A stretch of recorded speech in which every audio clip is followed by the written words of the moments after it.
पाहताय ते CCTV footage आहे पुण्यातल्या स्वारगेट बस स्थानकातलं। दिवसाढवळ्या पोलीस आणि तस्करात हा थरार रंगला होता।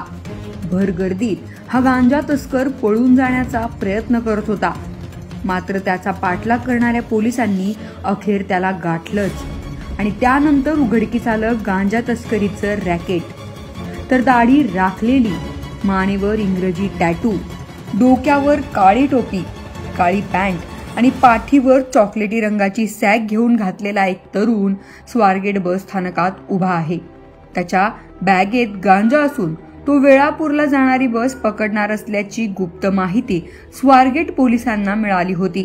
त्यानुसार स्वारगेट पोलिसांनी त्याला पकडण्यासाठी स्वारगेट बस स्थानकात सापळा रचला। एका पोलीस कर्मचाऱ्याने त्याला हटकलं आणि त्यानंतर हा तरुण हातातील बॅग सोडून सुसाट पळत निघाला। मात्र सापळा रचून थांबलेल्या पोलिसांनीही पाठलाग करत या तरुणाला ताब्यात घेतलं। त्याच्या बॅगेत तब्बल 6 किलो गांजा पोलिसांना सापडला। 19/6/2005 रोजी संध्याकाळी 6:45च्या सुमारास एसीपी राहुल लावारे यांच्या टीमला माहिती मिळाली की स्वारगेट बस स्टँडवरती एक जण गांजा विकण्यासाठी येणार आहे आणि त्याचं वर्णन मिळालेलं होतं। त्यानुसार तिथं टीम गेली स्वारगेट बस स्टँडला।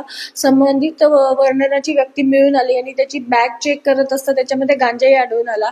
ही बॅग चेक करत असताना तो व्यक्ती पळून जायला लागला, तरी स्टाफने पाठलाग करून त्याला पकडलेला होता।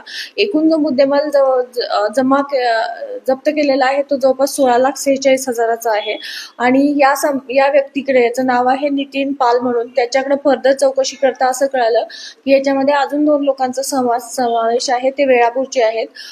अल्ताफ तांबोळी आणि विठ्ठल शिवपाल अशी त्या दोघांची नावं आहेत। तर आमची एक पीआयची टीम आम्ही तिकडे पाठवलेली होती वेळापूरला। संबंधित 2 आरोपींनाही ताब्यात घेण्यात आलेला आहे आणि याचा जो मेन आरोपी आहे त्याला अकलूज पोलीस स्टेशनला ऑलरेडी गांजाच्याच केसमध्ये अरेस्ट केलेली आहे। तर अटक करण्यात आलेल्या आरोपीचं नाव आहे नितीन नरसिंह पाल।